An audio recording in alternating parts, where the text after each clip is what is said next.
Now the market is open and we can see quite a lot of dark red indicating companies down nearly double digits, and a lot of this has stemmed from massive earnings week. We've had companies like AMD, Uber, Disney, Alphabet, PepsiCo report their earnings, which has shown a lot of volatility right across the market. And today we want to cover Alphabet, which is down nearly 10% on the back of the earnings reported. Now they are still up around 31% over the last year, but right now we do see a bit of a pullback, trading in the upper end of the 52-week range. We can see their all-time high around $207. Now this is one that we like, we are buying it, we're going to discuss the earnings itself, and we're also going to run through our own updated valuation. But first, let's take a look at their earnings. Let's understand what was the cause for the massive drop. But we can see their shares fell more than 7% due to a revenue miss. And on top of that, we do notice an artificial intelligence boost, which actually the market did not want to see. So it is roughly around 75 billion on capital expenditures. Main reason for this, they do want to build out quite a significant number of data centers, as well as a new infrastructure to support this. And their revenues at a glance are up around 12% from the same quarter last year.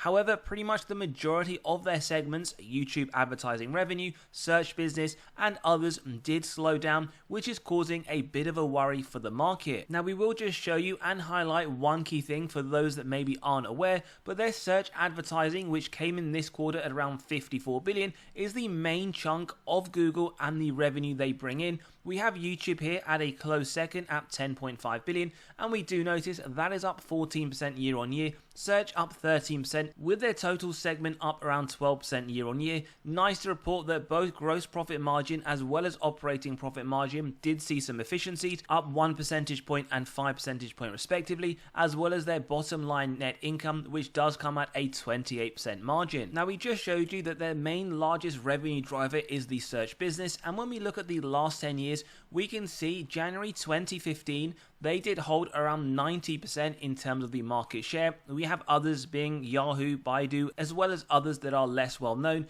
And if we look at this right now, it does sit pretty much around the same point. So we do notice over the years it has gone up and down from around 92, 93%. Right now, it is really no different than what we saw from the same point just 10 years ago.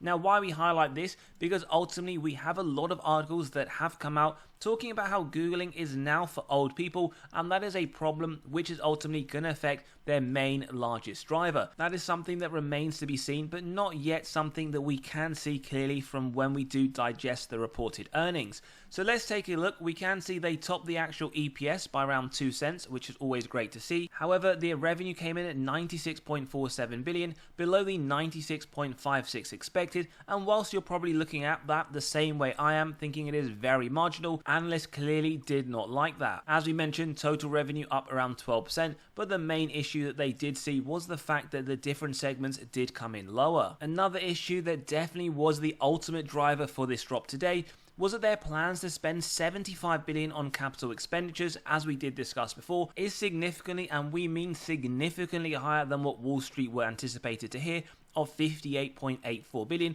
So it has got them quite worried that Alphabet are needing to spend a lot of money to keep up with the competition in order to continue to drive up their market share, keep those increases of double digits that investors expect. In terms of looking at their revenue year on year, we can see here top line up 14%. We can also see their margins up to 32% from 27% in the previous year, and the bottom line quite a significant growth from around 100 billion in 2024 to 74 billion in that 2023 period. So there is a lot of growth. Again, the market does get very reactive to the smallest of things. We have that one small miss on the revenue, but ultimately what we can see that has got the market worried is the expenditure. So if we go back to the company, it is down around 9% at the moment, and we do want to point out it does currently pay a dividend, quite a newly company as well that offering this at 0.39%, with both Seeking Alpha and Wall Street consider this a buy. Quant not far off the 3.5 that would flip this into that buy signal. So if we just take a look at their earnings expectations for the next 4 quarters,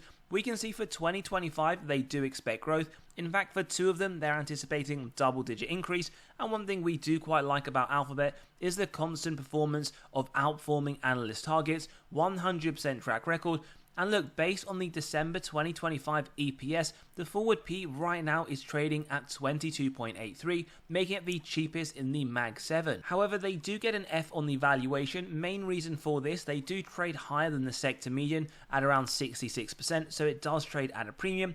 In terms of comparing it to their 5-year average, they actually trade lower, nearly 10%, and that gives us a signal here that it could be undervalued. However, we never look at one model in isolation. We also need to bear in mind some of the issues that do overhang on this company. We have spoken about it in detail in previous episodes. November last year, we did see the Department of Justice pushing for Google to break up after the Antitrust case. They wanted Alphabet to divest the Chrome internet browser, and now we have some news just from yesterday that China are launching a probe into Google on the same issues around antitrust violations, and we have another one from last month where they are facing their first major probe under UK's new antitrust rules. So all of these we do need to factor in. It is something we look at when we get to our margin of safety, but one thing we would point out is the institutions themselves, with around 40% ownership, whilst they have been selling around 38 billion worth of shares over the last year, they have been buying quite a lot, around 55 billion, so they are very bullish on this company.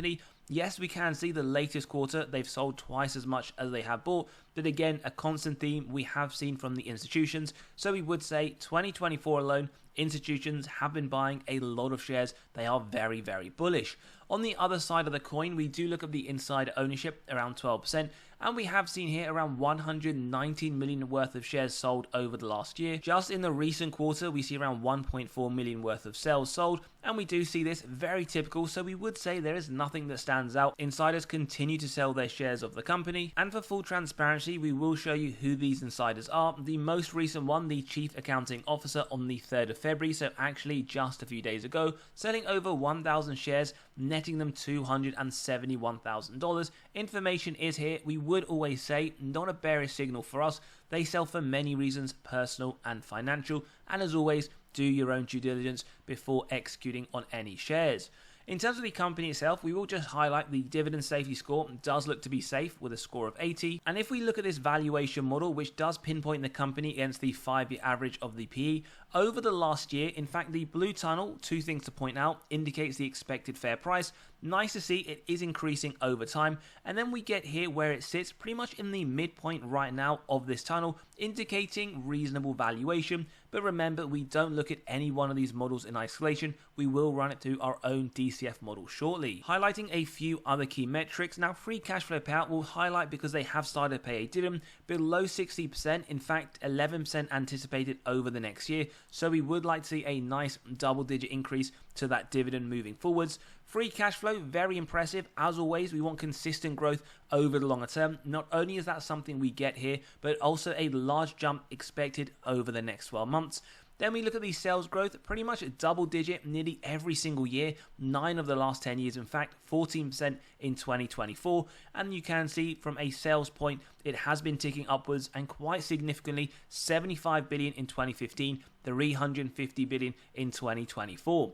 On top of that, they've returned excess cash to investor pockets through those share buybacks, reducing it from 13.9 billion in 2015, 12.4 on a quarterly basis, and we do anticipate them to continue to do this over the longer term.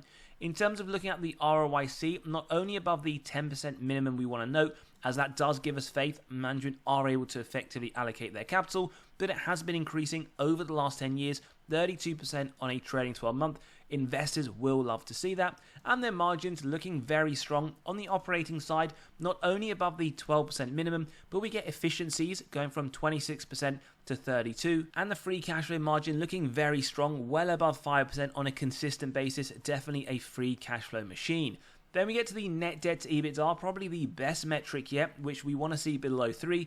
The numbers we see below, or lack of in this case, number of years it would take them to pay off all of their debt net of cash on hand, 0 across the board, 0 over the next 12 months, signaling right here that it won't even take them 1 day to pay off all of their debt net of cash on hand, a very, very strong balance sheet. In terms of the growth, they get a C rating here, however, bear in mind, year on year up 14%, well above the sector comparative, although marginally lower than their 5-year average. Forward looking, the same to be said, above the sector but lower than their 5-year, and we do notice in terms of the 3 to 5 year expectation for the earnings per share, 17%, which is above the sector comparative at 11 and not far off the 17.9 that we have seen on a historical basis. Profitability very strong at an A+, 58% above both comparatives at 52 and 56. Bottom line, the same to be said, 28% above the 4 and above the 24. So not only are they becoming more profitable, but they're also improving on their margins, a criteria to identify high quality companies. And we can note here, cash generated from operations, massive 105 billion, well above the sector comparative of 275 million and well above their own 5-year of 86 billion. We also want to flag here the comparison of this company against others in the communication services. We have Meta, Tencent, as well as others that are very well known. Now look, over the last year, they are up 34%. That includes the dividend reinvested for the year, one of the best performers. If we extend it to over the last 5 years, again, the second best, just to Meta, 162. And over the last 10 years, they are up quite significantly, 586%. But as always, past performance doesn't give us any indication of the future. We also do want to highlight the comparison against the S&P because ultimately you are picking an individual stock. You do want it to outperform. It's done that over the last 5 years and it's also done that over the last 10, 600% near enough with the S&P at 186. Now before we jump into our own valuation, we want to let you know we have just released our latest free weekly article. We drop one every single Monday morning where we cover severely undervalued stocks as well as what's gone in the market over the last few days. So click below, you can sign up, read straight away, where you'll be able to gain access to 45 undervalued stocks for the month of February. Lots of information for each one, the upside that Wall Street themselves see over the next year, and you can also grab a copy of 43 stocks that Wall Street themselves believe right now have the most upside in the S&P. So click below, sign up, and you can read straight away. So let's jump into our updated intrinsic value at $226 derived from the DCF model. Now we have the updated free cash flow for 2024, and we can see the average growth is around 20% year on year over the last 10. Moving forwards, we've gone for 12%, although bear in mind, whilst we do have a low, medium and high here, it is subjective and you can grab a copy of this model by clicking on the pinned comment below, running through your own numbers, whether it is for Alphabet or any others. But based on the growth rate with the discount rate, we get the present value of future free cash flows and terminal value, add together with the cash, subtract total debt, get to the equity value, divide by the shares outstanding, and as we can see, 226 indicating 20% upside. Now we can also show you the other rates for full transparency. If you believe 10%, well intrinsically 197, 4% upside. And if we go even higher at 14, we can see $260. That indicates 37%. Now we will take through the 12% and we aren't done there because we do apply a margin of safety, which we start off at 10%, execute on that if it meets our 3 golden criteria: wide moat, strong financial metrics, and good forward-looking data. If you believe that, a buy at around $203, then we keep going till it's near the current trading price. And what we can see, not at the 20% level just yet, but you are getting at least 15% up to 192. Remember, it is the cheapest company traded on a forward valuation in the Mag 7. Very high quality. We did run through the numbers. Free cash flow continues to increase. They are paying a dividend, which we do believe will increase at a double-digit rate like we have seen from Microsoft. And their balance sheet is absolutely phenomenal. As we mentioned, won't even take them one day to pay off all of their debt, net of cash on hand. Wall Street themselves, with the buy rating, they see upside just shy of 20%. They see this at $225 by the end of the year. But as always, give us your thoughts below. We do believe that right now at the 187, 188 mark, which it currently sits at, it is a strong buy. Definitely one we do like. But as always, interested to hear your thoughts. Maybe it is also a good point to start dollar cost averaging in. Don't forget to sign up to the free weekly newsletter. Grab those spreadsheets. Also come and join us in the Patreon where we do cover our weekly buys and sells. We've been buying and selling over the last few days. And have a great day. We'll see you all on the next one.